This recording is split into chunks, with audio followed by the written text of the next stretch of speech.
निजनेत्रचकोरचन्द्रमीशं नीलसन्तं हृदये बहिश्चरम्यं कमलाभयदानपाणिमीडे जलदशामतनुं सीताम्बरं त्वाम्।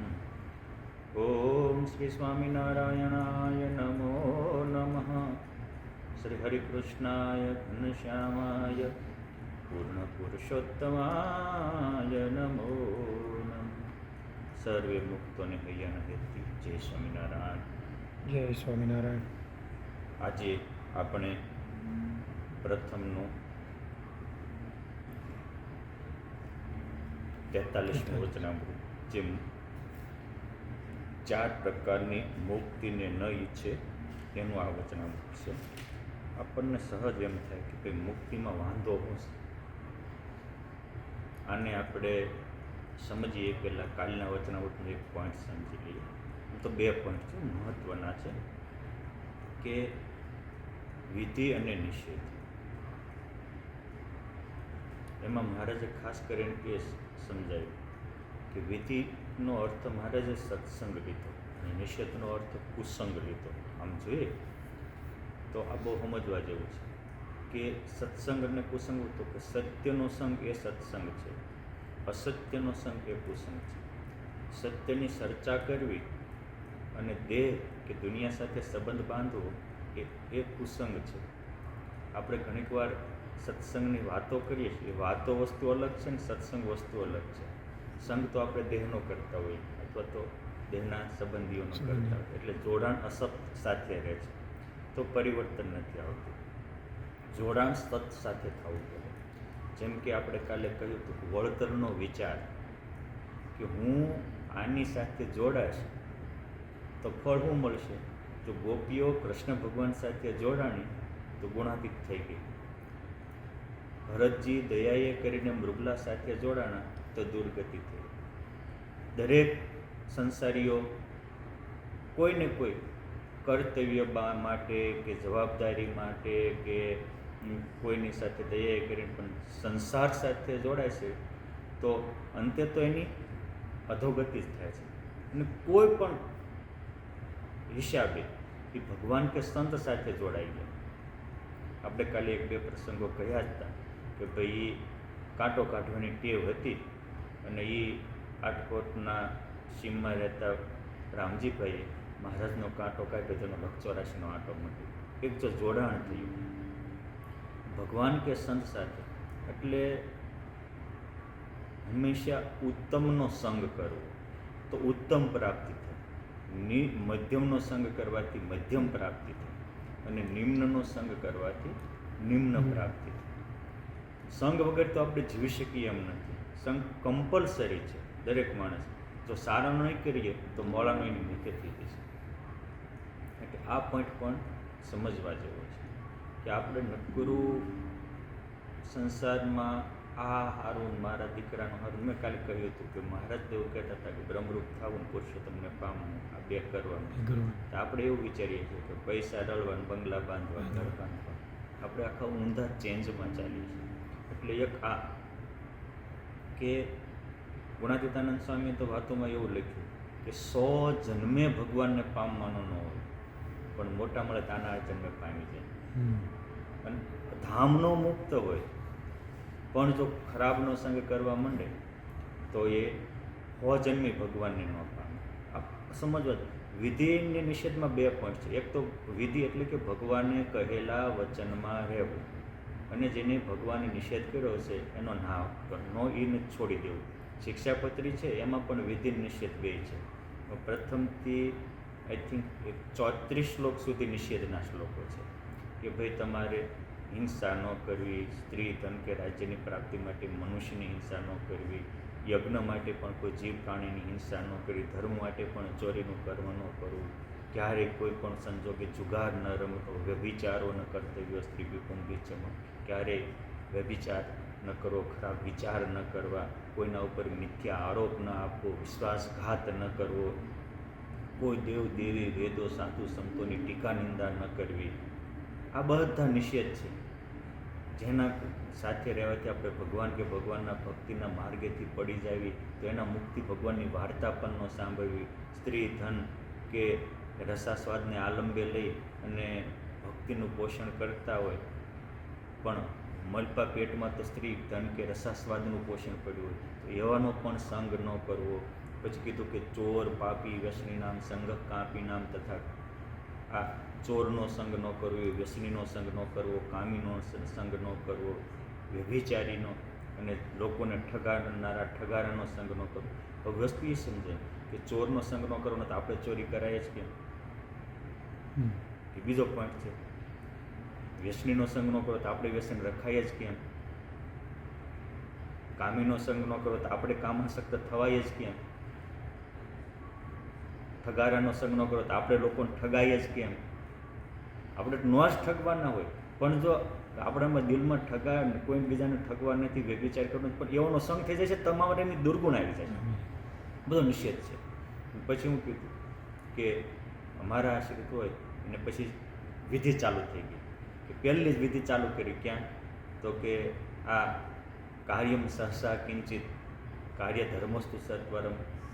કાર્યમ ન એટલે સંસારના કાર્ય તત્કાળ સીધા ડિસિઝન લઈને પટપટ કરવાનો, વાર વિચારીને એક સંસારનું કામ કરવું, પણ ધર્મ કાર્ય છે તત્કાળ કરી લેવું. અને નિત્ય પ્રત્યે સાધુનો સંગ રાખવો, સદગ્રંથનો અભ્યાસ રાખવો. જો આ બધા જ વિધિ વાક્ય થયા. વિધિ વાક્ય કે ભાઈ અજ્ઞાની માણસના ભયના નિંદા ટીકાના ભયથી ભગવાનની પૂજાપાઠ છોડી ન દેવો, ધર્મને છોડી ન દેવો, આ પાળવો, આ કરો, આ કરો, આ કરો. પોતાના અંગો દેખાય એવું ઝીણા વસ્ત્ર ન પહેરો, નિત્ય પ્રત્યે પૂજાપાઠ કરો, નિત્ય તિલક ચાંદલો કરો, કંઠમાં ધારણ કરો, ભગવાનના મંદિરે જાઓ, દીક્ષા લ્યો. આ બધા જ હાનિ કરવા યોગ્ય. હવે પહેલું એ છે, કરવા યોગ્ય આપણેથી થોડુંક ન થતું હોય તો ચાલે, પણ ન યોગ્ય કરવા યોગ્ય તો ન જ કરો. એટલે આ પરમાત્માના વચનો છે એ પાળવા એ વિધિ છે, અને એને જે ના પાડ્યો છે એ ન કરવા એ નિષેધ છે. પણ એની સાથોસાથ આ જે મેઇન વચન છે, જ્યારે વિધિ વાક્ય શરૂ થયા ત્યારે આ કીધું કાર્યમ ન સસા કિંચિત કાર્યો ધર્મસ્તુ સત્વરમ પઠનીયો અધિત વિદ્યા કાર્યો સંગો ન વહમ સત્તા. પહેલો કે તમે ધર્મ કામ સત્વરે કરો, સદગ્રંથનો અભ્યાસ કરો અને સાધુનો સમાગમ નિત્ય કરો, સત્સંગ નિત્ય કરો. શું કામ? કે સત્સંગ કરશો તો જ તમારે શું કરવું શું ન કરવું એની ખબર પડે. પ્રત્યેક વ્યક્તિને સફળ તો થવું જ છે, પરંતુ અને પ્રત્યેક વ્યક્તિમાં નિષ્ફળતા પણ આવતી જ હોય છે. કોઈ એવું ન માનતા કોઈ આજે જે દુનિયામાં સફળ છે એને જિંદગીમાં ક્યારેય નિષ્ફળતા ન થવાની. એને પણ નિષ્ફળતા બહુ આવી છે, પણ એને નિષ્ફળતાનો સામનો સકારાત્મક રીતે કર્યો છે, નેગેટિવમાં સરી નથી ગયા. પાંડવોને કેટલી નિષ્ફળતા છે, પ્રહલાદજીને કેટલી નિષ્ફળતા છે, પરમહંસોને કેટલી નિષ્ફળતા. ભગવાન રામને તે ગાદીએ બેસવું તો વનવાસ મળે, નિષ્ફળતા છે ને. પણ એને હંમેશા સારાનો સંગ હતો એટલે બધું સવળું લીધું. એટલે દરેક વ્યક્તિ જે કક્ષી જે લેવલે હોય એના જીવનમાં સફળતા નિષ્ફળતા એ આ દુનિયાનું અવિભાજ્ય અંગ છે. પણ સફળ વ્યક્તિ નિષ્ફળતાને સત્સંગના પ્રભાવને કારણે હાવી મગજમાં નથી થવા દેતો. અને નિષ્ફળ વ્યક્તિ એક સામાન્ય બાબત હોય, જો અત્યારે આ પરીક્ષાના રિઝલ્ટ આવે તો હવે 2% ઓછા આવે તો શું થઈ ગયું? તમે ધાર્યું હતું કે મારે 80% આવવાના હતા ને 75 આવ્યા, ધાર્યું હતું 90% આવવાના હતા ને 85 આવ્યા, ધાર્યું હતું તમારે 98% આવવાના ને 95 આવ્યા, 95% આવવાના હતા ને 90 આવ્યા. શું ફરક શું પડ્યો? કારણ કે તમે પરીક્ષામાં સારું રિઝલ્ટ લાવો એ તમારી જીવનની માત્ર 2 કે 5% સફળતા છે. બાકી જીવનની બહુ પરીક્ષાઓ દેવાની બાકી છે. અને તમે એવું માનો છો કે જે પરીક્ષામાં ટોપ લેવલે જે પાસ થયા હતા એ જ દુનિયાના હીરો બન્યા છે. આઈન્સ્ટાઈનને એના શિક્ષકે કહ્યું, એની લેટર લખીને મૂકી દીધો હતો એની મમ્મીને કે આ તમારો છોકરો ઇડિયટ છે, ભણી શકે એવો નથી, માટે અમારી સ્કૂલમાં નહીં આવે. સ્કૂલમાંથી કાઢી નાખેલો. ત્યારે એની બાઈએ એને સકારાત્મકતા આપી કે બેટા હું તને બનાવીશ, હું દેખાડીશ. અને દુનિયાના આજે એમ કહેવાય છે સૌથી વધારે જેનું આઈક્યુ લેવલ ઊંચું હતું સ્ટોપ લેવલનું એ આઈન્સ્ટાઈન હતું, જેને આજે હજી દુનિયા નથી પહોંચી. હજી અમુક તો આઈન્સ્ટાઈનના સાપેક્ષના સિદ્ધાંતો લોકો હજી ઉકેલી નથી શકતા.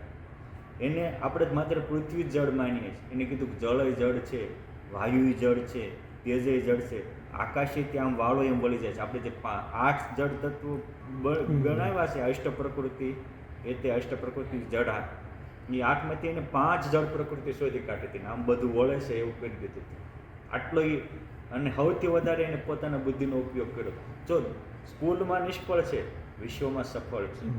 આજે તમે જો બહુ મોટા મોટા હશે બિઝનેસમેન છે, એ કાંઈ સ્કૂલમાં પહેલા નંબર લાવે નહીં, પણ એને સ્કિલ કરતાં વિલ પાવરને વધારે મહત્તા આપી અને નિષ્ફળ ગયા છતાં એને નિષ્ફળતાને સફળતામાં પરિવર્તિત કરવાનો અભિગમ અપનાવ્યો. આ બહુ મહત્ત્વની વસ્તુ છે. આપણે આજે જે પ્રકાશે બધું જોઈ શકીએ છીએ, એડિશનને કેટલી વાર નિષ્ફળતા મળી? 1000 વાર. પછી તોય એને કન્ટિન્યુ ચાલુ રાખ્યું, ધ્યેય ચાલુ રાખ્યો. એટલે થોડોક ક્યારેક કોઈક સ્કૂલમાં આપણે 2% ઓછા આવ્યા, 5% ઓછા, મા બાપે પણ એને સંભળાવવું ન પડે. મોટી ભૂલ તો એના પરિવારજનોની પણ હોય છે કે પરિવારજનો કોકને ટોર્ચરિંગ કરતા, જો ઓલો કેટલા ટકા લાવ્યો, બાપા એ છે ને તમારો છે. અને અમુક ફુલરસી મા બાપ હોય, એ છોકરાને સારા ટકા આવ્યા તો આખી દુનિયામાં જાહેર કરીને એનું કેરિયર બગાડે છે એના મા બાપ. શું થઈ ગયું?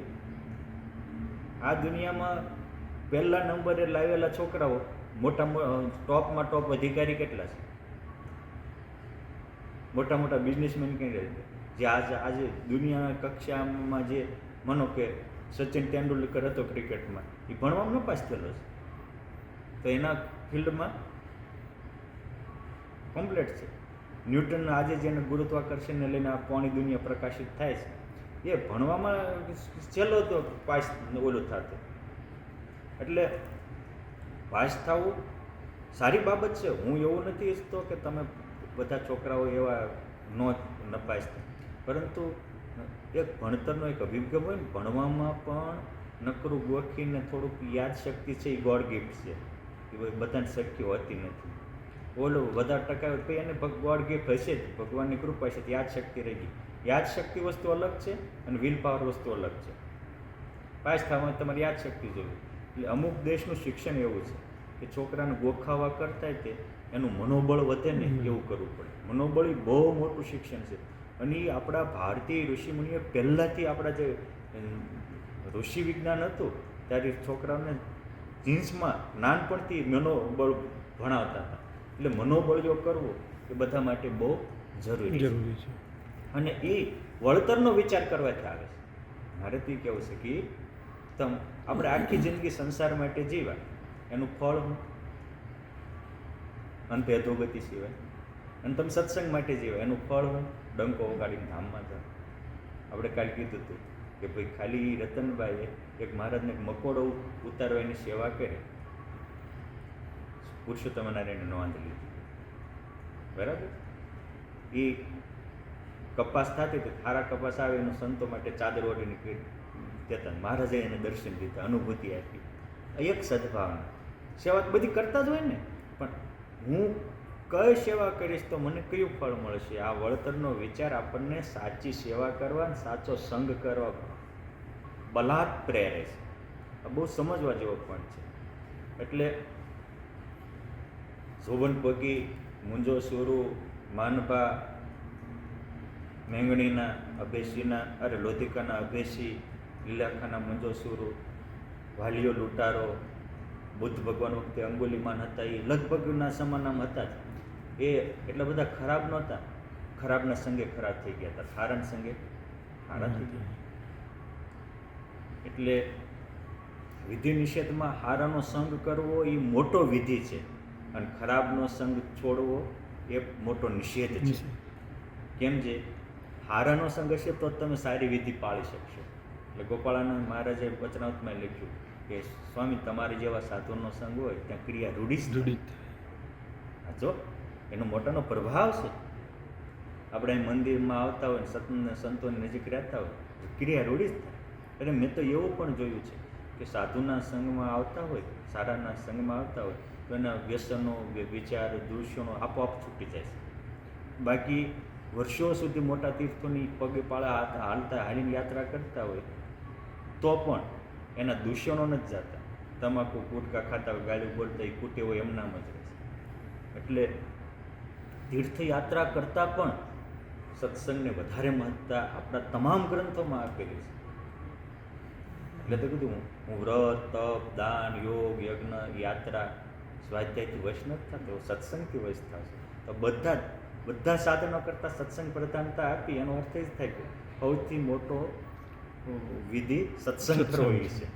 અને સત્સંગ કરવાથી બહુ જાશો તરી તીર્થ પાપ જોશે. દરેકના ક્રિયા હોય એનું ફળ હોય. તીર્થ તમારા પાપ જોશે પણ પાપથી મુક્ત નહીં કે પછી પાછા કરશે ફરીને વળગશે.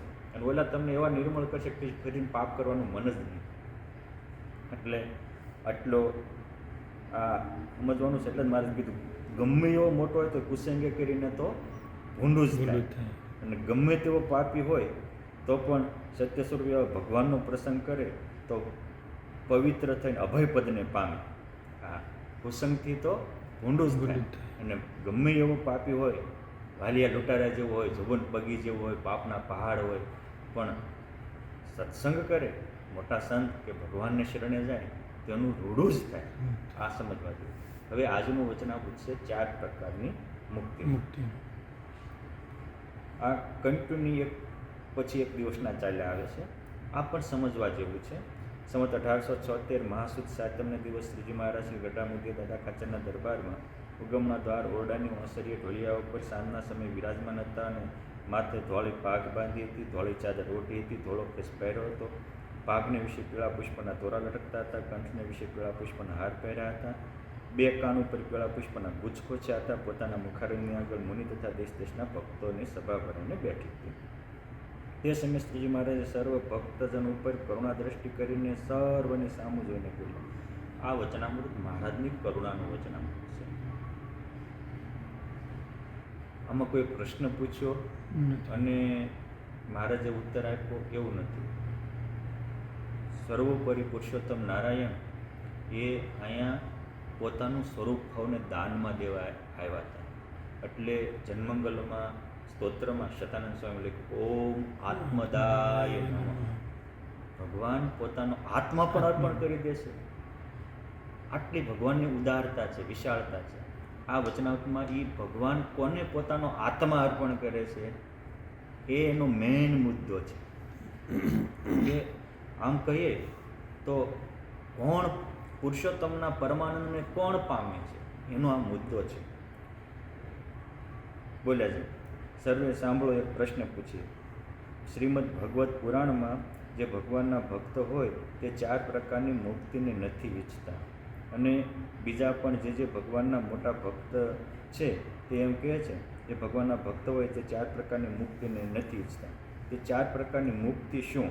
વસ્તુ આ છે કે નથી ઈચ્છતા એવું કહે છે કે હરિના જન તો મુક્તિ ન માગે માગે જન્મો જન્માવતાર, નિત્ય કથા, નિત્ય કીર્તન, ઉત્સવ, ભૂતળ ભક્તિ પદાર્થ મોટું જે બ્રહ્મલોકમાં ત્રિલોકમાં નાહી રહે એવું ભક્તિ જેવું પદાર્થ 3 લોકમાં નથી.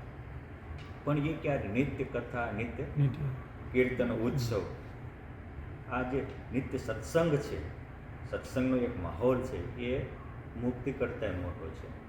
હવે મહારાજ 4 પ્રકારની મુક્તિને બતાવે છે અને જે ભાગવતજીમાં કહ્યું છે, હમણાં આગળ શ્લોક આવશે, તો એ અંબરીશ મહારાજા 4 પ્રકારની મુક્તિને નહોતા ઈચ્છતા. જેને શિક્ષાપત્રીમાં પણ મહારાજ કીધું કે એ તે અંબરીશ વત ભક્ત શૌરી આત્મનિવેદન, એ આત્મનિવેદી ભક્ત હતા. અર્થાત પોતાના આત્માને પણ પરમાત્મામાં અર્પણ કરી દીધો હતો એવા એ ભક્ત હતા. અને એ એવા જે નિષ્કામ ભક્ત છે એને મુક્તિની જરૂર નથી. મહારાજ કહે છે 4 પ્રકારની મુક્તિ શું? તો એક તો ભગવાનના લોકમાં રહેવું, બીજું ભગવાનની સમીપે રહેવું, ત્રીજું ભગવાન સરખું રૂપ પામવું, ચોથું ભગવાન સરખું ઐશ્વર્ય પામવું. હવે જુઓ, એક ભગવાન છે, બરાબર છે, અને એક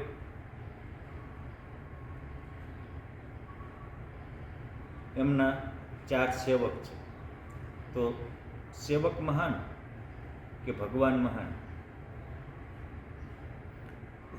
ભગવાન મહાન થાય. એક બાજુ કૃષ્ણ ભગવાનની એક અક્ષોણી સેના છે નારાયણની, એક બાજુ શ્રી કૃષ્ણ ભગવાન છે. તો બેમાં સેનામાં વધુ તાકાત કે ભગવાનમાં વધુ તાકાત? ભગવાનમાં. હે, સરસ. હવે આમાં કીધું કે ભગવાન જેવા રૂપને પામવું, એટલે ભગવાનને નથી પામવું, ભગવાન જેવા રૂપાળા થવું છે. રૂપાળા થાય છે એટલે જગતમાં સારો દેખાય છે. બરાબર છે. બીજું કે ભગવાનની સમીપે રહેવું. સમીપે ભગવાનની સમીપે રહેવું છે. જો આપણે બધા જેમ કે છે મારે અક્ષરધામમાં જવું છે, અક્ષરધામ, તો ત્યાં શું છે? ભગવાનનું સામીપ્ય જ છે ને. અને ત્યાં અને ભગવાનને જે પામે છે એને ભગવાનનું સામીપ્ય તો મળે જ છે, પણ ભગવાનની સમીપે રહેવું એ વસ્તુ અલગ છે, અને ભગવાનને સમીપે રાખે એ વસ્તુ અલગ છે. શું આજે ઘણા અમુક મોટા માણસો હોય, કોઈ CM PM હોય, તો લોકો એની સમીપે જાય છે, એની સેલ્ફી કે વગેરે ફોટા કોપી પડાવે છે. શું કામ? પોતાની ક્રેડિટ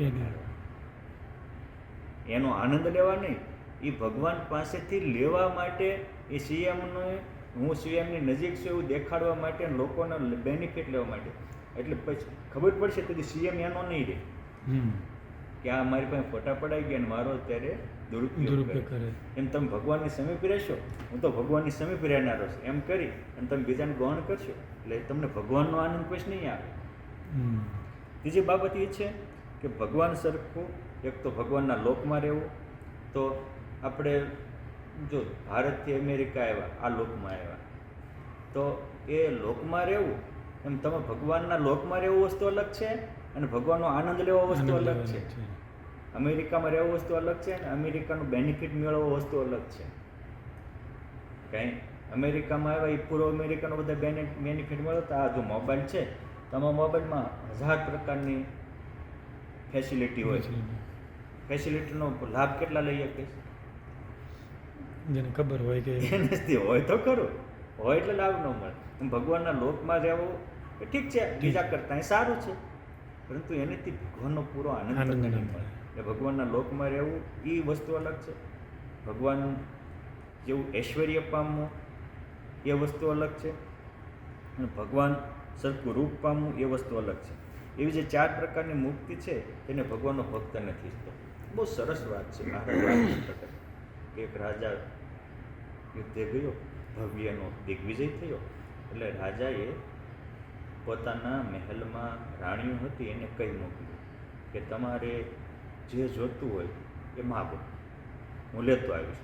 એટલે કોઈ કે મારી માટે સાડી કપડાને આ લેતા આવજો, કોઈ કે મારી માટે ઘરેણાં વસ્તુ લેતા આવજો, કોઈ કે અંગો અંગના બીજા શણગાર લેતા આવજો, કોઈ કે અમારા માટે વાહન મોટા મોટા બીજી ખાદ્ય પદાર્થ વગેરે લેતા આવજો. એક રાણીએ એવું લખ્યું કે મારી માટે તમે હાજે હારા આવજો. તો જો જેને જે માગ્યું એ રાજાએ, જેને વસ્ત્રો માગ્યા તેને વસ્ત્રો આપી દીધા, આભૂષણો માગ્યા તેને આભૂષણો આપી દીધા, જેને વાહન માગ્યા તેને વાહન આપી દીધા, અલંકારો અને ખાદ્ય પદાર્થ માગ્યા હતા બીજા પદાર્થ એ બધું આપી દીધું. પછી રાજા છેલ્લે ઓલી રાણી પાસે ગયો. શું કામ? ઓલાને એની વસ્તુની જરૂર હતી અને આને રાજાની જરૂર. તો હવે ઓલી વસ્તુવાળાને વધારે સુખ મળશે કે રાજા જેની પાસે ગયા પોતાની માન્યતી પટરાણી બનાવી એને વધારે સુખ મળશે? એને વધારે મળે. કોને મળે? જે માનીતી. બસ. હવે એક થોડોક બીજો સમજવા જેવો છે કે કેવળ ભગવાનની સેવાને ઈચ્છે છે, અને એ ભક્ત 4 પ્રકારની મુક્તિ શા માટે નથી ઈચ્છતો? એ પ્રશ્ન છે. તેનો જેને જેવડો આવે એવો ઉત્તર કરો. પછી પરમહંસ કરવા લાગ્યા, ઉત્તર ન હતો. પછી શ્રીજી મહારાજ બોલ્યા છે એ પ્રશ્નનો ઉત્તર એ છે જે ભગવાનનો ભક્ત જ થઈને 4 પ્રકારની મુક્તિની ઈચ્છા રાખે તો એ સકામ કહેવાય, અને જે ચતુર્થા મુક્તિને ન ઈચ્છે ને કેવળ ભગવાનની સેવાને જ ઈચ્છે તે નિષ્કામ ભક્ત કહેવાય. આ વસ્તુ છે સકામતા અને નિષ્કામતા. એક વસ્તુ સમજો, સકામતા નિષ્કામતાની દુશ્મનાવ નથી. હું સકામ જ નિષ્કામ બને છે. નડિયાદમાં પૂજ્ય મોટા થયા તો એટલા ભેજું, પણ એને વાય આવતી અને આમ બુદ્ધિશાળી, અને પછી એટલું બધું દુઃખી તો નર્મદામાં પડવા તૈયાર થયા. ત્યારે એને કોઈક સાધુ સંતો પાડી કે બાબુ એટલે મરે શું કામ કે ભગવાનનું નામ લે ને સારો થઈ જાય. ત્યાં કે એમ,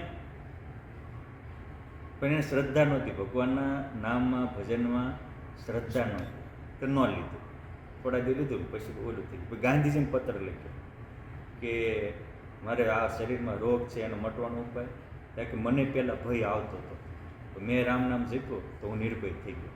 તો તું પણ ભગવાનનું નામ જપીશ તો તારો રોગ વહી જાય છે. ભગવાનનું નામ એ સર્વે ઔષધિઓનો રાજા છે. પણ આને પ્રતીતિ ન આવી. જો પ્રાપ્તિ વસ્તુ અલગ છે અને પ્રાપ્તિની પ્રતીતિ વસ્તુ અલગ છે.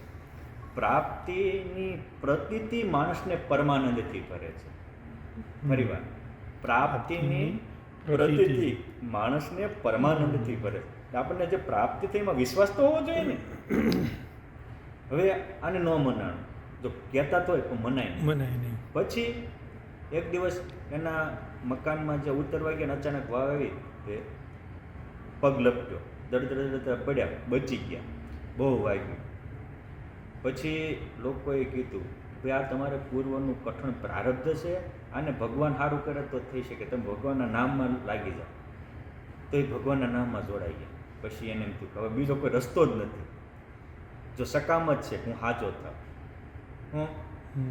હું સાચો થાવ. પણ એવા ભગવાનના નામમાં જોડાઈ ગયા, એવા જામમાં જોડાઈ ગયા. તો પછી એવા મહાન નિષ્કામી થયા. આજે એના નડિયાદના પૂજ્ય મોટાના ઘણા સારા કાર્યના સુવાસ પણ ફેલાણેલી છે. એકાંતિક ભક્ત થયું. પહેલાં કેવા હતા? રોગ મટાડતા છે ને, એમાંથી જ નિષ્કામતા કરી. દૂધ દહીંનો દુશ્મન નથી, દૂધમાંથી જ દહીં સર્જન થાય છે અને દહીંમાંથી જ માખણ થાય છે. એ એકબીજાના દુશ્મન નથી. એમ નાસ્તિકતા એ આસ્તિકતાનો દુશ્મન નથી. જો તમે શ્રદ્ધા ભાવથી સેવો તો નાસ્તિક જ આસ્તિક થાય છે. પ્રહલાદને એના બાપાને જેમ પહેલાં કાંઈ પ્રતીતિ નહોતી, પણ ઓલા ભગવાને કુમુહાના નિભાડામાંથી બિલાડીના બચ્ચા બચાવ્યા, એ નજરે જોયું તો એમ થયું ના ના ભગવાન સાચા છે. જો નાસ્તિક હતા એ આસ્તિક થઈ ગયા. હવે ઘટના ઘટે પછી તમને પ્રતીતિ આવી પડે. નામ તો હતું જ પણ એમાં પ્રતીતિ બેઠી, એટલી પ્રહલાદને પરમાનંદ પ્રગટ્યો. નામથી રોગ મટે એવી પ્રાપ્તિ તો હતી જ, પણ એમાં પ્રતીતિ આવી ત્યારે રામ પૂજ્ય મોટા એ પરમાનંદના ભોગતા બન્યા.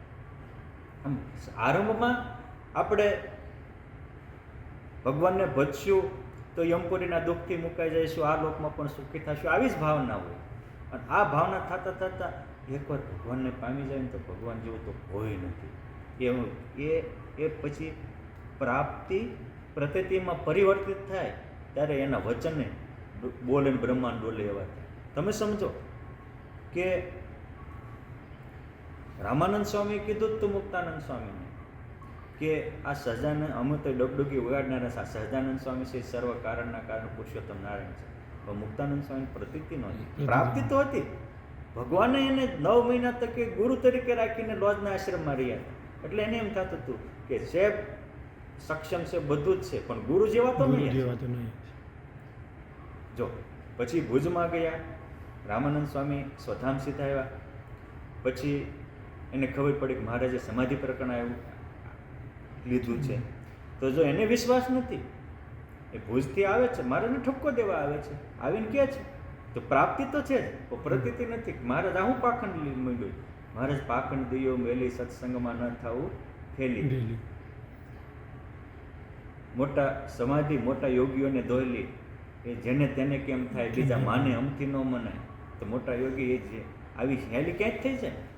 જો આ પ્રતીતિ નથી, પ્રાપ્તિ તો છે.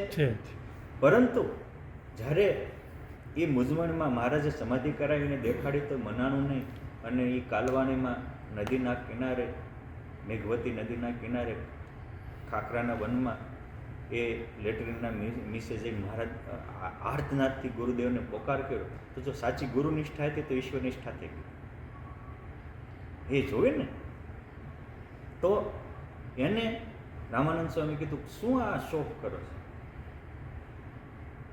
ચંદન ચરચિત ગોર શરીરા, બોલે મુનિને કુહર પીરા. રામાનંદ સ્વામી વર્ણન લખ્યું છે કે બાલક જ્યું કરત કલેશા, તુમકો પ્રતીતિ હમકી ન લેશા. તમને મારી પ્રતીતિ નથી, તુમકો પ્રતીતિ હમકો ન લેશા. બાલક જ્યું તું કરત કલેશા, મારી પ્રતીતિ, હું તારો ગુરુ છું. હું કહીને ગયો તો હું ડુગડુગી ઉગાડનારો છું. આ ખેલ ભજવનારા ખેલ ખેલૈયા આવી ગયા છે. એને બોલજે સાંભળી લે કાન ખોલી. અમારે કે સ્વામી એ હું દ્રઢ કરી કે માનના તેવું. આ મારા સ્વામીના સ્વામી છે. કેટલો માર્મિક વસ્તુ કીધી છે. હવે જો મુક્તાનંદ સ્વામી મનાવી, જો પ્રાપ્તિ હતી, હવે એમાં પ્રતીતિ આવી. એટલે પછી મહારાજ હજી સ્નાન કરીને આવી પહેલાં તો ત્યાં વનમાંથી પુષ્પની માળાઓ લીધી અને જ્યાં રામાનંદ સ્વામીનું સદાવ્રત ચાલતું હતું ત્યાં આવ્યા. રામાનંદ સ્વામીને બેસવાની પાટ હતી, મહારાજ માટે ઢાળી દીધી એને. રામાનંદ સ્વામીની ચાકડીઓ હતી લાવીને મૂકી અને મહારાજ આવે, હેઠા બેસો. ગુરુ તમે બેસો. ના ના ના ના ના, હવે તમે આ ઉપર બેસો. બાવડું પકડીને બેસાડ્યા. અને એ રામાનંદ સ્વામીની, અરે આ ગુરુની ચાકડી કહેવાય, કારણ કે તમે ગુરુના ગુરુ છો. જો હવે પ્રાપ્તિ પ્રતીતિમાં આવી તો મુક્તાનંદ સ્વામીના હૈયામાં પરમાનંદનો સાગર રેલાનો. આ સમજવા જેવો પોઈન્ટ છે કે પ્રાપ્તિ પ્રતીતિમાં ફરવે હોય તો ખરી, પણ પ્રતીતિ ન હોય, વિશ્વાસ ન હોય તો એનો આનંદ ન આવે. અને આજે એ જે રામાનંદ સ્વામીએ પહેરેલી ચાકડી મુક્તાનંદ સ્વામીએ જે મહારાજને પહેરાવી, પુષ્પની માળા પહેરાવી, અને પછી જય સદગુરુ સ્વામી પ્રભુ, જય સદગુરુ સ્વામી સહજાનંદ દયાળુ બળવંત ભવને લખ્યું કે પુરુષોત્તમ પ્રગટનું જે દર્શન કરશે, કાળ કર્મથી છૂટી કુટુંબ સહિત થશે. આ પુરુષોત્તમ આનું પ્રગટ દર્શન કરશે એ કાળ કર્મ અને માયાના વજ્રસાળ જેવા બંધનથી મુક્ત થઈ અને આખા એક દર્શન કરશે એનું આખું કુટુંબ તરી જશે. કેટલી વાત છે! એક જ ભગત થશે અને આખા પરિયાનો 71 પરિયાનો ઉદ્ધાર થશે. આ પ્રાપ્તિ પ્રતીતિમાં આવીનો પરમાનંદ છે. અને એ ચાકડી આજે પણ તમે વડતાલ ધામમાં અક્ષર ભુવનમાં નીચલા માળમાં લખી શકાય રામાનંદ સ્વામીની પ્રસાદીની ચાકડી છે. રામાનંદ સ્વામીની પ્રસાદીની તો ખરી જ, રામાનંદ સ્વામી પહેરતા, પણ એ આરતી ટાણે મુક્તાનંદ સ્વામી મહારાજને પહેરાવી, એટલે મહારાજની પણ પ્રસાદીની ચાકડી છે. એ ઘટના સત્ય ઘટના. પણ આ આનંદ ક્યારે આવ્યો? જ્યારે પ્રતીતિ થઈ ત્યારે. અને પછી એના વચને બધાને સમાધિ થવા માંડી. મહારાજ કે એમાં હું સમાધિ? સ્વામી તમારા વચને થશે. હવે એ તાકાત પ્રગટે, અને જ્યારે એ તાકાત પ્રગટે ત્યારે એને સમાજનું જગતની વસ્તુ છે એ તુચ્છ થઈ જાય. આપણે રસ્તાના કાંઠે નીકળીએ તો કોઈ ભૂંડ કે એવા નાના પશુ હોય એ ખાંદો કૂંદતા હોય, આપણને કોઈ દિવસ લેવાનું મન થાય છે? નથી થતું. શું કામ? આપણને એમ થાય કે એનો ખોરાક જુદો છે, મારો ખોરાક છે. એમ જ્યારે પ્રાપ્તિ પ્રતીતિમાં પ્રવૃત્તે ત્યારે એને જગતના સુખ પણ એવા ગંધાથી ગટર જેવા થઈ જશે, કચરું થઈ જશે. એ બ્રહ્માનંદ સ્વામી કે પુરુષોત્તમને પગમાં પડવા થોડા આવ્યા હતા, પુરુષોત્તમની પરીક્ષા લેવા આવ્યા હતા.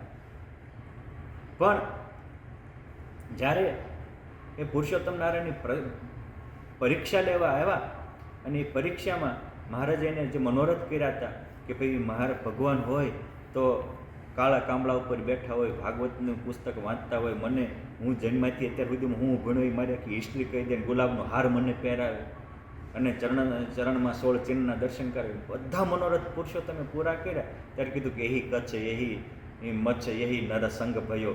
એમાં 24 અવતારના ધરતલ સર્વ કારણના કારણ પુરુષોત્તમ નારાયણના પ્રગટ પુરુષોત્તમ છે. આજની ઘડી રે ધન આજની ઘડી મેં નિરીખ્યા સહજાનંદ ધન આજની ઘડી.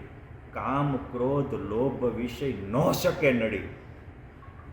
લાડુ સહજાનંદ મળતા મારી અંતરની આંખડી ઉગડી. આ છે. અને પછી તમે સમજો કે ગાયકવાડ સરકાર એમ કે તમને હોનેરથી મળી દઈએ, 50 ગામ ભેટ આપીએ, 50,000 પગાર આપીએ, તમે કયો એ રાજગુરુ તરીકે થાપીએ. આટલું મોટું છે તો પ્રાપ્તિનો પરમાનંદ એને તુચ્છ કરીને ફગાવી દેશે. જે મોટે 5 બીડા ચાવ્યા એ મોટે કોલસા ન છવાય. જો આટલી મોટું વસ્તુ એને કોલસા થઈ ગયા. શું કામ? પ્રાપ્તિ તો હતી જ, પણ એમાં પ્રતીતિ આવી ત્યારે એ પરમાનંદની આગળ જગતના પરમાનંદ, જગતનું પ્રલોભન એને સામાન્ય થઈ ગયું. નકર ઘણીક વાર એવું થાય કે પ્રહલાદજી હતા કે નચિકેતા હતા તો એ નાના બાળક હતા, એને જગતનું શું છે એ કાંઈ જોયું જ નહોતું. એવું જ નહોતું. અને એને મગજમાં નાનપણથી આવી ગયું હતું ભગવાન જેવું કાંઈ નથી. કાંઈ નથી. એટલે એ બાળ બુદ્ધિમાં આપણે ખપાવી શકીએ. જો બાળ બુદ્ધિ હતા ને એની જેટલું જ્ઞાન કોઈ નહોતું, એટલે પૂર્વના મુક્તાત્મા હતા એ જે ભગાવે છે બધું જ. પરંતુ લાડુદાન વિશે આપણે એવું નહીં કહી શકીએ કે એને સમાજની ખબર જ નહોતી. કેમ છે એ જ્યારે આવ્યા ત્યારે એની 33-34 વર્ષની ઉંમર હતી. 1828 વસંત પંચમીના પાવન દિવસે તે પ્રગટ થયા અને 61માં મહારાજને મળ્યા. એટલે 33-34 વર્ષની ઉંમર છે. અને બધે 2 પત્નીઓ તો એને કિંબા સેજબા ભણવા તૈયાર હતા અને મોટી ઉંમર હતી. તોય આ બધું જ આટલા પ્રલોભનો હતા, હવે તેને બધું જોઈ લીધું હતું. છતાંય જ્યારે પ્રાપ્તિ પ્રતિતિમાં પ્રવૃત્તિ થઈ ત્યારે એની ખુમારી આખી અલગ ઓળી ગઈ.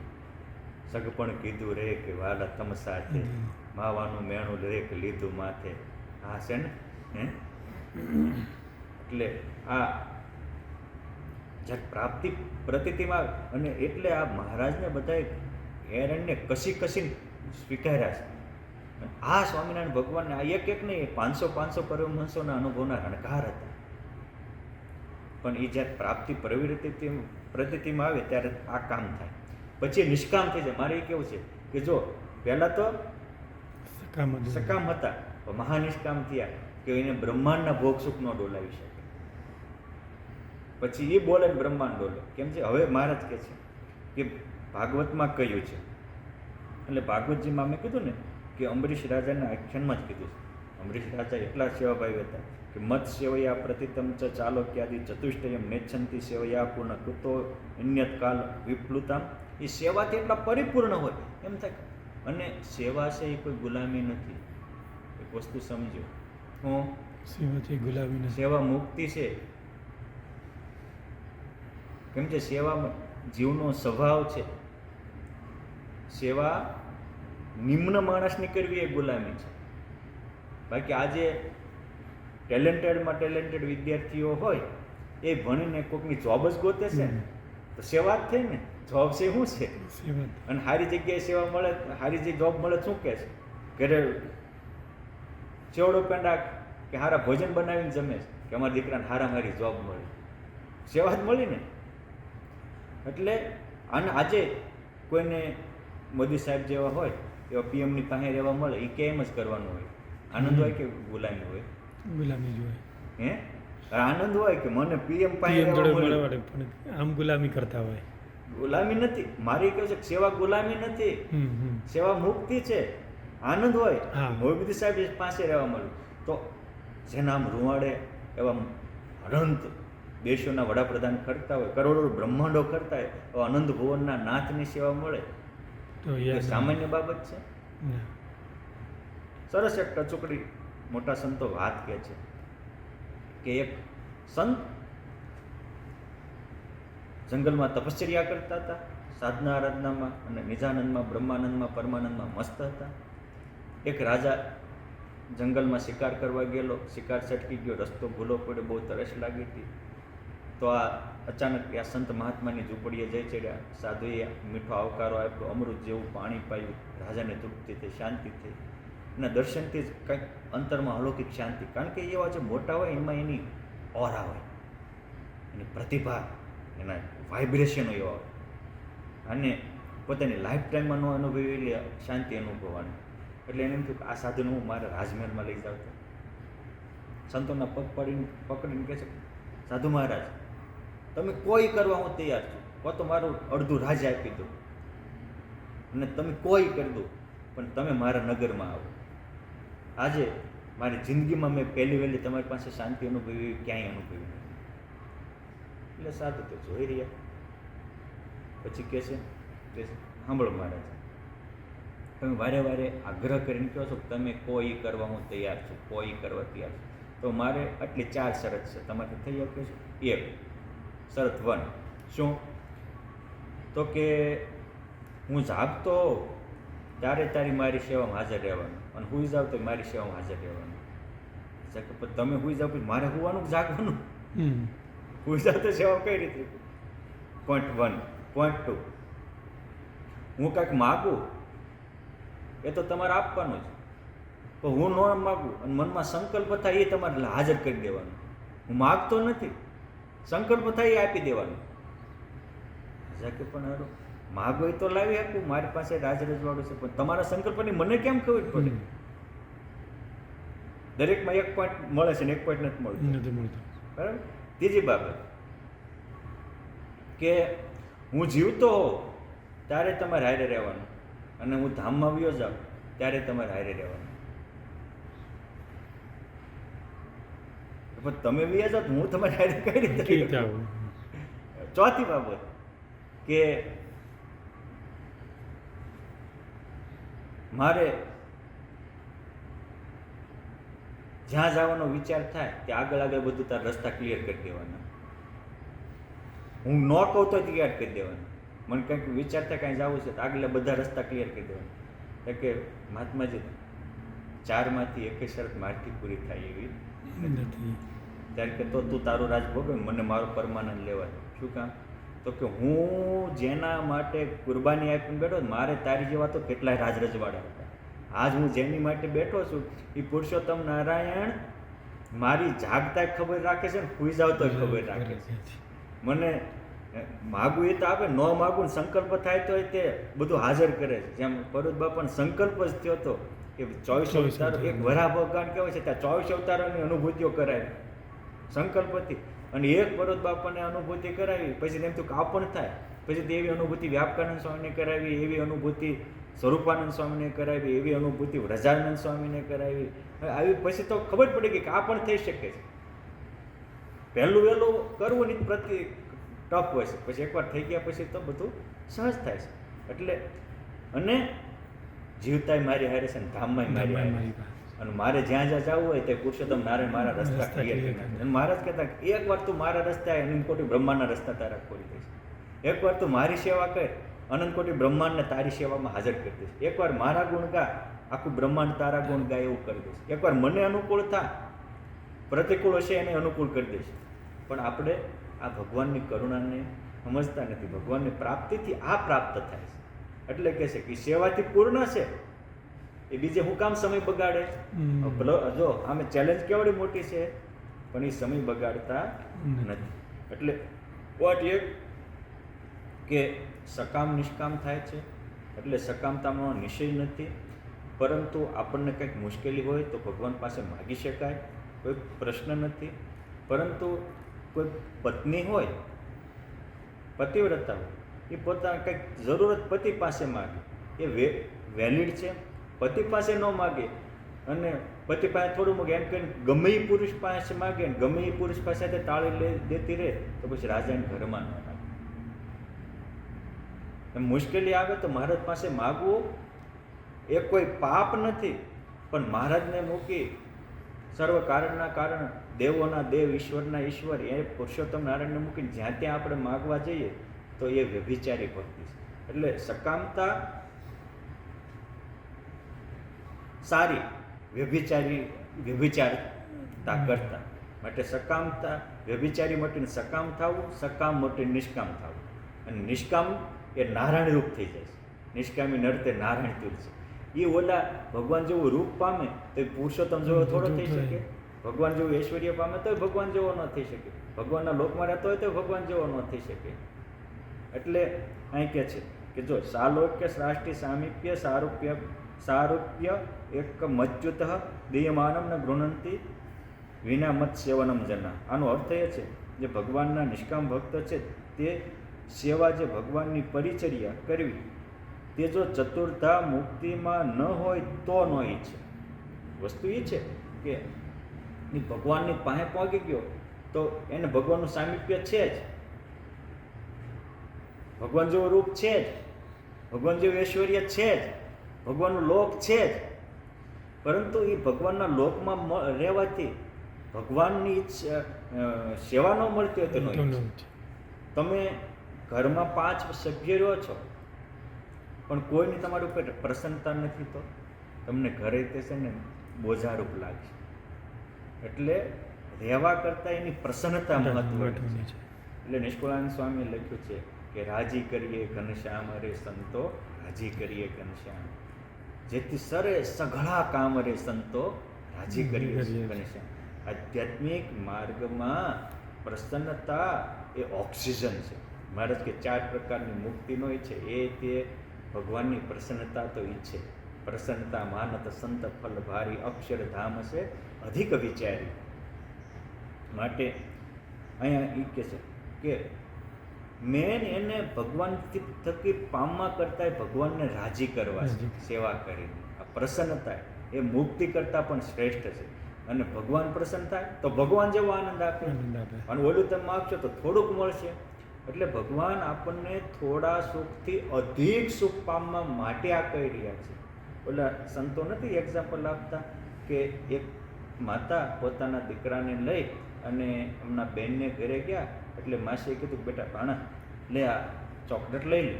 ઓલો ખંભા ઉલાડ. એની માસી કીધું 2-4 વાર કીધું તોય માર નથી લેવી. એની માસી કે ખોબો વાળ લે, ખોબો વાળે તરત જ. એટલે એની માસીએ મોટી ભરીને એટલે લઈ લીધું. પછી એની બા કહે છે બેટા માસીએ 4 વાર કીધું તો ન લીધું, અને દીધી ત્યારે શું કામ દીધી? કારણ કે તમને એટલી ખબર નથી પડતી. માસી મને કહેવાનું મારી મુઠ્ઠી નાની હોય, માસી આ આખો ખોબો ભરાઈ ગયો, હું લેત તો થોડુંક આવે, પણ એને આટલું તો ખોબો ભરી નાખે. સેમ આપણે ભગવાન પાસે માગશું તો 4 માંથી એક જ મળશે, એક જ આપશે. પણ ભગવાન આપશે તો એ 4 આપી દેશે એક હારે. એટલે તમે એની પ્રસન્નતા ઈચ્છો, અને એ તો બલાત આપે. જો કીધું એ પુરુષોત્તમની સેવા ઈચ્છો તો 4 પ્રકારની મુક્તિ બલાત મળશે, પણ ઓલું ઈચ્છો તો એકાદું જ મળશે કે હાલો મારે ભગવાનના ધામમાં જવું છે, હાલ ધામમાં પહોંચી ગયા. તો જે ભગવાનની સેવા અને એનું સામિપ્ય છે એ નહીં મળે. એટલે અહીં કહે છે કે સેવા મુક્તિ કરતાં પણ બેટર છે. એટલે મેઇન વસ્તુ સેવા છે. અને સેવાના સહયોગ તરીકે ભગવાનનો લોક, ભગવાનનું સામિપ્ય, ભગવાન જેવું રૂપ એ તો સહેજે મળવાનું છે. ઓલું ભગવાનને છોડી ના માગશો તો ભગવાનનો પરમાનંદથી તમે વંચિત રહી જશો. એટલે આ મહાનિષ્કામિતા છે. અને એ ભક્ત નથી ઈચ્છતા તો પણ બળાત્કાર ભગવાનની એને પોતાનું ઐશ્વર્ય અને સુખ ને બધું જ પમાડે, બધું જ પમાડે. અને તમે જુઓ પુરુષોત્તમ નારાયણ આમ કે આમ વ્યાપકાનંદ સ્વામી આમ કરે તો બ્રહ્માંડો ચોળી નાખે. એટલી તાકાત છે. હું કામ એક ભગવાનને રાખ્યા તો બ્રહ્માંડો ઉપજાવી શકે અને બ્રહ્માંડો ચોળી શકે. મહારાજ તો એવું કહેતા કે આ મારા સાધુ છે એને તમને ખબર નથી કેવા છે. ऐसे ये ब्रह्मांड को खड़े करे पल माही, समर्थ रहे बड़ जोरी हम ही जानता है. हमारा एक साधु संकल्पથી બ્રહ્માંડો ઉત્પન્ન કરે. કે ક્યાં શેનાથી? સંકલ્પથી બ્રહ્માંડો ઉત્પન્ન કરે. આ ભગવાનને જ્યારે આપણે પકડીએ તો આ થાય છે. બહુ મોટી બાબત છે. એકવાર ભગવાન પકડાય છે ત્યારે આ મોટી વાત આવે છે. ભગવાન સ્વામિનારાયણ લોયામાં ગયા, ભવ્ય શાકોત્સવ કર્યો. એ મારા શાકોત્સવ પ્રસંગે આમ જે મારા ચાલતા હતા ને પીરસતા હતા, તમે વિચાર કરો 8 મણ રીંગણા અને 24 મણ ઘી હોય, અને એ ભગવાનને વઘાર કર્યો. તેની સુગંધથી સ્વર્ગના દેવો પણ દર્શને આવ્યા હોય. આટલી દિવ્યતા અને ભવ્યતા હોય અને પુરુષોત્તમ પીરસતા હોય તો કોઈને તૃપ્તિ ન થાય. એ મહારાજની વઘાર કરતા હતા, એ મહારાજ પીરસતા હતા. આ મહારાજની અલૌકિક છઠ્ઠી પાછા પીરસતા જતા તેજના છઠ્ઠા છૂટતી જતી હોય. છઠ્ઠા છૂટે છે તેજની જાણે ઉગ્યા કોટી હિંદ. આવું જોઈ અને તેના ભગુ પટેલને થઈ ગયું કે આ કોઈ સામાન્ય નથી. તેને આવા મોટા રાજ રજવાડા માને છે, એ પાછા એના ભગત માટે પીરસે છે અને ભગત માટે રસોઈ બનાવે છે. આટલા મોટા મોટા રાજા મહારાજાઓ જેને માનતા હોય, અંગ્રેજો જેના પગમાં પડતા હોય, એ ભગત માટે શાક બનાવે, ભગતને પીરસવા નીકળે. આ માણાનું કર્તવ્ય નથી. કારણ કે તમે જોજો આજે કોઈ ઘરનો મોભી હોય ને કોઈ દી પીરસવા ન જાય. જો આને હવળો વિચારે એ શાકોત્સવમાં તો હજારોની સંખ્યામાં સંતો ભક્તો હતા, હોની સંખ્યામાં નહીં, 20-25 હજાર સુધી માણસો આવતા. આની એમ થયું કે આને સેવી લેવા પડે, આને ભજી લેવા પડે. આમથી સંસાર તો બહુ કૂટ્યો. મહારાજ તો પછી રોયાથી નીકળીને ફરતા ફરતા પંચાળા ગયા. પણ આ વાડીએ જાય એ મહારાજની મૂર્તિ રેમા કરે, આ દિવ્યતા, આ મહારાજે ત્રણ છોકરા પાકને. મહારાજ કહે છે કે ભગા ક્યાં સુધી આમને ભોગમાં કૂટ્યો રહેશે, પામવું હોય તો નીકળી જાય. અને જો કોઈ પણ વસ્તુ આપણે સંસારી પ્રત્યેક વસ્તુ પ્રોસેસથી પ્રાપ્ત કરીએ અને આધ્યાત્મિક માર્ગમાં શું કરીએ ખાલી વાતો સાંભળીને મળી જાય છે એવું નથી. એની કોઈ પણ વસ્તુ પ્રોસેસ વિના, સામાન્ય વસ્તુ નથી મળતી. તો પુરુષોત્તમ એનો પ્રોસેસ વિના મળશે. એ હાલી નીકળ્યા, આકાશમાં મહારાજની મૂર્તિ દેખાય. કારણ કે મહારાજે કીધું હતું ને, એ હાલતા હાલતા પંચાળામાં ગયા, મહારાજની મૂર્તિને ઓલી આકાશમાં દેખાતી મહારાજની મૂર્તિને આ મૂર્તિ એક થઈ. પુરુષોત્તમ નારાયણને જીવન પગમાં પોતાનું જીવન સમર્પિત કર્યું. પુરુષોત્તમનો પ્રભાવ દેખી અને પરમહંસ થવા હાલી નીકળ્યા હતા. એને મહારાજે પછી પંચાળાથી ફરતા ફરતા જૂનાગઢમાં રામનવમીનો ઉત્સવ કર્યો, પંચાળામાં રંગોત્સવ કર્યો. મહારાજ જેટલા સંતો ભક્તો હતા એટલા સ્વરૂપ ધારણ કરીને દિવ્ય રાસ જૂનાગઢમાં રેમાં છે રામનવમીના સમયમાં, ને રંગોત્સવ પ્રસંગે પંચાળામાં રેમાં છે. અને પછી ગઢપુર આવ્યા અને અખા ત્રીજના પાવન દિવસે કે જે અનેકને અક્ષય પદ આપે એ પવિત્ર દિવસે મહારાજને દીક્ષા આપી. પુરુષોત્તમ નારાયણનો પ્રભાવ જોઈ અને પરમહંસ થયા હતા. એટલે મહારાજનું નામ રાખ્યું પ્રભુતાનંદ સ્વામી. બરાબર, એમાં 3 પ્રભુતાનંદ સ્વામી હતા. આ પ્રભુતાનંદ સ્વામી બહુ સમર્થ થયા. પુરુષોત્તમ જો એને મહારાજે કીધું તમે જેવા મને જાણશો એવો હું બનાવીશ. સર્વોપરી મોપો જાનત જેહા સર્વોપરી હોય જાવત ત્યાં. એ પ્રભુતાનંદ સ્વામી એવા સમર્થ થયા. પછી વિચરણ કરતાં કરતાં એકવાર આ કાનમ પ્રદેશમાં જંબુસર ને બુવા આમોદ ને એ બાજુ વિચરણ કરતા હતા. એમાં બુવા ગામમાં સ્વામી નીકળ્યા અને મારકણો ઊંટ થયેલો કેટલાયને શિંગડે ચડાવીને મોતને ઘાટ ઉતારી દીધા હતા. અને કોઈ તો પકડાય નહીં, માણસો આમ પકડવા પડે પણ ઊંટ આવે એટલે શેરી સાફ થઈ જાય, બધા ઝાડો ઉપરને બધે કાકા પડી ગયા છે. સ્વામી એટલે સ્વામી કે ભાગજો ભાગજો, સ્વામી કે ઊંટ આવ્યો છે. સમજો પુરુષોત્તમનો પ્રભાવ એકવાર જીવનમાં આવે એમાં તાકાત કેવી આવે છે.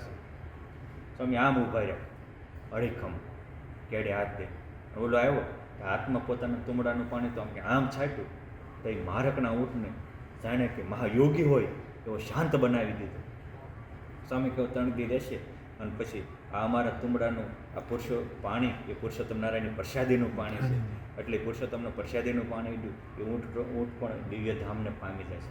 3 દિવસ શાંત યોગીની જેમ ઊભો રહ્યો. ત્રીજે દિવસે શરીર છોડી અને પરમાત્માના પરમધામને પામ્યો. મારી કહું જેના સંતમાં આટલી તાકાત. આપણે આપણા દોષો નથી ટાળી શકતા, આપણો ક્રોધ નથી ટાળી શકતા. આ ટાળી દે. આ તાકાત ક્યાંથી આવે છે? આ પુરુષોત્તમની સેવા ભક્તિમાં. અને એ પછી છેલ્લે ગુણાતીતાનંદ સ્વામી ભેગા જૂનાગઢ રહેતા હતા. અંધકાળ થયો તો મહારાજને પૂર્વજન્મનું જ્ઞાન આપ્યું અને એ બોલવા માંડ્યા કે હું તો આ બ્રહ્માંડનો સર્જનારો હતો અને ભગવાન સ્વામિનારાયણે મને કાચા લોટના ગોળા ખવડાવ્યા, ટાટ પહેરાવ્યા. હા એ કે મુझे पारेवा का पीछा बनवा दिया. આવું કરતા હતા. કોઈ સંતોએ કીધું સ્વામી આ પ્રભુતાનંદ સ્વામી આવું બોલે છે. સ્વામી આવ્યા. સ્વામી કહેલા સાધુરામ શું છે? અરે મુझे पारेवा का पीछा बनवा दिया. મહારાજ કે તમે તો એક બ્રહ્માંડના સર્જનારા હતા. પુરુષોત્તમ નારાયણ આવ્યા હતા કેટલાક 10 બ્રહ્માંડના, કોઈ 100 બ્રહ્માંડ, કોઈ 1000 બ્રહ્માંડના સર્જી શકે. ऐसे ये ब्रह्मांड को खड़े करे पलपाई समर्थ रहे बड़ जोरी हम ही जानत થાય. અમે જાણીએ છીએ. આવા મહારાજ બોલતા હતા. અને આ બધી મૂકો અને પુરુષોત્તમમાં વૃત્તિ જોડો. સંતના વચને એ બધી બ્રહ્માંડની મોટકને પડીકું વાળીને એક બાજુ મૂકીને મહારાજમાં વૃત્તિ જોડી તે આકાશ આખું દિવ્ય વિમાનોથી ભરાઈ ગયું. અને એ દિવ્ય વિમાનો છાયા અને એ દિવ્ય વિમાનોના પ્રભાવથી મહારાજ એને તેડવા આવ્યા. ચંદન પુષ્પની વૃષ્ટિ થઈ. ડંકો વગાડીની 1909ની સાલમાં આઈ થિંક એને અખાત્રીજને દિવસે ધામમાં દીક્ષા આપી હતી. તે જ દિવસે મહારાજને ધામમાં તેડી ગયા. પછી એ તો વૈયા ગયા, એમનો અંતિમ સંસ્કાર કર્યો. પણ પછી ગુણાતીતાનંદ સ્વામી જે બોલ્યા એ મહારાજ તમારે કાળજી કર્યા જવું. પછી સ્વામી કહે કે સ્વામી એક બ્રહ્માંડની મોટેક મૂકી તો પુરુષોત્તમ નારાયણને રૂવાડે બ્રહ્માંડો ઉડતા હોય, અક્ષરધામનું પદનામ આપ્યું. અક્ષરમુખ તો બધા કેવા છે, બ્રહ્માંડ કોટી રજતુલ્ય જહાં ઉડે છે એવું કયું પ્રથમ અક્ષરધામ એ છે, જેના રૂવાડામાં અનંત કોટી બ્રહ્માંડો, બ્રહ્માંડ કોટી રજતુલ્ય પરમાણુની પેટે ઉડે એવું કયું પ્રથમ અક્ષરધામ એ છે. એવું સમર્થ નહીં અક્ષરધામ એક, એવા સમર્થ ત્યાં મુક્તો અનેક, બધા મુક્તોના રૂવાડામાં બ્રહ્માંડો ઉડતા કરે છે. આવી મોટી એમ પદવી આપી. કેવું જો છોડું મૂક્યું તો વધારે મળે, એમ થોડી તમે સકામતા મૂકશો તો પુરુષોત્તમ નારાયણ આટલી બધી મોટાઈ આપશે. આ તો એના હેતુથી મારે આ છેલ્લો પ્રસંગ કહેવો તો આને અનુરૂપ, પણ મેં આખું ભગવ પટેલનું કે પુરુષોત્તમ માટે એકવાર કુરબાન નિષ્કામ ભાવે સેવા કરો એમાં તાકાત કેવી એને માટે આ કીધું. અને આવા બધા આખ્યાનો પરમહંસ ગાથામાં લખાયેલા છે, તમે એકવાર વાંચો.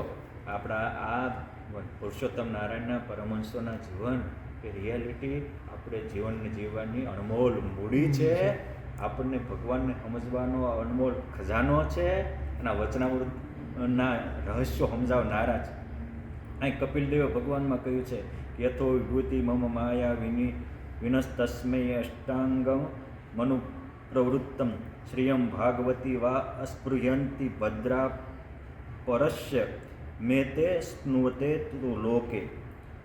અને એ નિષ્કામ ભક્તને જ ગીતામાં ભગવાને જ્ઞાની કહ્યો છે, અને જે સકામ ભક્ત છે તેને યથાર્થી કહ્યો છે. અર્થાત પ્રથમનું 56માં એ કીધું કે ભગવાને 4 પ્રકારના ભક્તો કયા છે. આર્તો જિજ્ઞાસી અર્થાત જ્ઞાની છે, વર્તે આર્ષકો તેશ્યામ જ્ઞાની નિત્યયુક્ત. એમાં એક જ્ઞાની છે એ મને પ્રિય છે, હું એને પ્રિય છું. શું કામ? તો કે મહારાજ કે જ્ઞાની છે એ બ્રહ્મરૂપે વર્તે છે, અને બ્રહ્મરૂપ વર્તે છે એટલે ભગવાનનો યથાર્થ મહિમા સમજી શકે, એમાં કોઈ કામના નથી. આર્ત જિજ્ઞાસુ અર્થાત ભક્ત હારસ, પણ એમાં કામના અને એ કામના એને બ્રહ્મરૂપ નથી થવા દેતી. એમ આ 4 પ્રકારની મુક્તિ પણ બ્રહ્મરૂપ થવામાં આડો ઘટ બને છે, અને પુરુષોત્તમ નારાયણ આ કરવા માગે છે. એક સમજવા જેવું પણ, મહારાજ ગઢપુરમાં બેઠા હતા અને બધાને કીધું, મુક્તાનંદ સ્વામીને નિષ્કામ, તમે અમારા સેવક છો ઢોલિયાના? અરે મહારાજ અમે તો તમારા. એક બાજુ બેસો. બ્રહ્માનંદ સ્વામી બેઠા, મુક્તાનંદ સ્વામી બેઠા, ગોપાળાનંદ સ્વામી બેઠા, ગુણાતીતાનંદ સ્વામી બેઠા. એટલે બધાને એમ થઈ ગયું મહારાજે આ પૂછે છે એ ખોટું પૂછે છે. એટલે દરબારનું કીધું, તમે કોને? અરે મહારાજ અમે તો તમારા ઢોલિયાના સેવક. મહારાજ કે બેસો પાએ. બીજાને પૂછ્યું, ઢોલિયાના સેવક? બેસો પાએ. બધાને એમ થઈ ગયું ઢોલિયાના સેવક જ મહારાજને ગમે છે, પોતાના સેવક ગમતા નથી. પછી બધા ઢોલિયા પાસે 4 બાજુ બેસી ગયા. એટલે મારા ઢોલિયા ઉપરથી ઠેકડો મારી ઉતરીને સાધુની વચ્ચે બેસી ગયા કે ઢોલિયાના સેવક ઢોલિયા રહ્યા હો, અને અમારા સેવક હતા એની વચ્ચે અમે બેસ્યો. આ સમજવા જેવો પ્રસંગ છે કે ઢોલિયાના 4 પાયા એ 4 મુક્તિ છે, અને ઢોલિયો એ અક્ષરધામનું તખત છે, પણ એ તખત ઉપર બેસનારો પુરુષોત્તમ નારાયણ તો મુક્ત મંડળમાં છે. માટે તમે સકામ થશો તો ઢોલિયા રહેશો, પણ પુરુષોત્તમ હાથમાં નહીં આવે. અક્ષરધામનું તખત હાથમાં આવશે, 4 પ્રકારની મુક્તિ આવશે, પુરુષોત્તમ તમારામાં છટકી જશે. અને જો નિષ્કામ થશો તો બાપ ઢોલિયો અને અક્ષરધામનું તખત ને પુરુષોત્તમ નારાયણ બધું હાથમાં રહેશે. હે પછી તો હરે ફરે કરે કાંઈ કામ રહી મૂર્તિમાં આઠો જામ, એક હરિજન પર્વત વાય સદા રહે મૂર્તિમાં. આવું અલૌકિક સ્થિતિ થાય છે. એટલે કે છે જ્ઞાનીને આત્મા કહ્યો છે. શું કામ? ભગવાનના ભક્તને ભગવાનની સેવાને બીજું કાંઈ નહીં ઈચ્છવું, અને ઈચ્છે એટલી કાચક કહેવાય. અને જો એ કાચક હોય તો નિષ્કામ એવા જે એકાંતિક ભક્ત તેનો સમાગમ કરીને કાચક ટાળવી. હવે એ આ જે સમજતા હોય એ સમજી શકે આ વસ્તુ આટલી દિવ્ય છે, ભવ્ય છે, અલૌકિક છે, અને આ એક કોમન બાબત છે જેનામાં જે હોય એ આપે. આ દુનિયાનો નિયમ છે કે તમે વ્યસની સંગે રહેશો તો વ્યસની થઈ જશો, વ્યભિચારીની સંગે રહેશો તો વ્યભિચારી થઈ જશો, દારૂડિયાના સંગે રહેશો તો દારૂ કે ડ્રગ લેતા થઈ જશો, અને નિષ્કામીના યોગમાં આવશો તો નિષ્કામી થઈ જશો, બ્રહ્મરૂપના યોગમાં આવશો તો બ્રહ્મરૂપ થઈ જશો. યોગમાં આવવાનો અર્થ છે એમાં વિશ્વાસ મૂકશો, પ્રેમ કરશો તો. એટલે કે છે નિષ્કામ ભક્તના સંગે કરીને કાચક ટાળવી. એટલે આપણા માટે આ નિષ્કામ ભક્ત હોવા પણ બહુ જરૂરી છે. નિષ્કુળાનંદ સ્વામી 64 પદ્ધતિમાં લખ્યું કે જેના અંતરમાં કામ ક્રોધ લોભ નીલાય બળે એવા બહુ કરતા હોય બોધ તે સાંભળે શું વળે. કામ ક્રોધ મલપા પડ્યા હોય અને બહારથી વાતું કરી તોડે બ્રહ્માંડ તોય ન મોટે જમદંડ. માટે એવું નથી, જેના અંતરમાંથી કામ ક્રોધ આદિ વિકાર ગયા હોય એની ભેગા રહેવા, વાતો કરનારા ઉપર નહીં. ખરેખર રિયાલિટી ભગવાનમાં મૂર્તિમાં રહી શકતા હોય, ભગવાનના ધ્યાનમાં સ્થિર થઈ શકતા હોય એટલે કે છે કે એવા વિકારી જનની વાત દેનારી છે દુઃખની. માટે નિષ્કુળાનંદ કહે સમજો સુજાણ. આ સમજી અને આપણે એવા નિષ્કામીનો સંગ કરવો કે રિયાલિટી એને પોતાની કોઈ ઈચ્છા હોય નહીં. પોતાના સંગમાં આવેલા ને એમ હોય કે મને જે પુરુષોત્તમ નારાયણ મળ્યા છે આ બધા ઓળખે તો કેવું સારું, મને જે મહારાજનો આનંદ મળે છે આ બધા પામે તો કેવું સારું. આવી જે શુદ્ધ ભાવથી જે ભગવાનને ભજતા હોય સેવતા હોય એવા સંતનો સમાગમ કરશું તો આપણે શુદ્ધ થશું. અને આપણે શુદ્ધ થશું તો પ્રબુદ્ધ થઈ જઈશું, પુરુષોત્તમને પામી જઈશું. માટે પ્રાપ્તિ પ્રતિથિમાં ફરે તો પરમાનંદ મળે.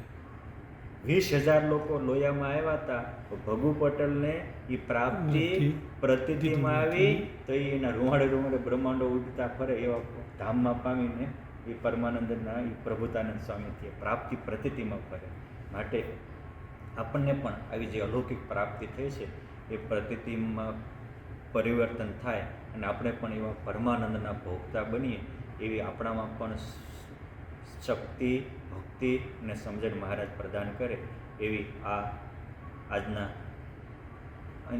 પ્રથમના 43મા વચનામૃતનો સાર રૂપે પ્રભુને પ્રાર્થના સાથે અસ્તુ. જય સ્વામિનારાયણ.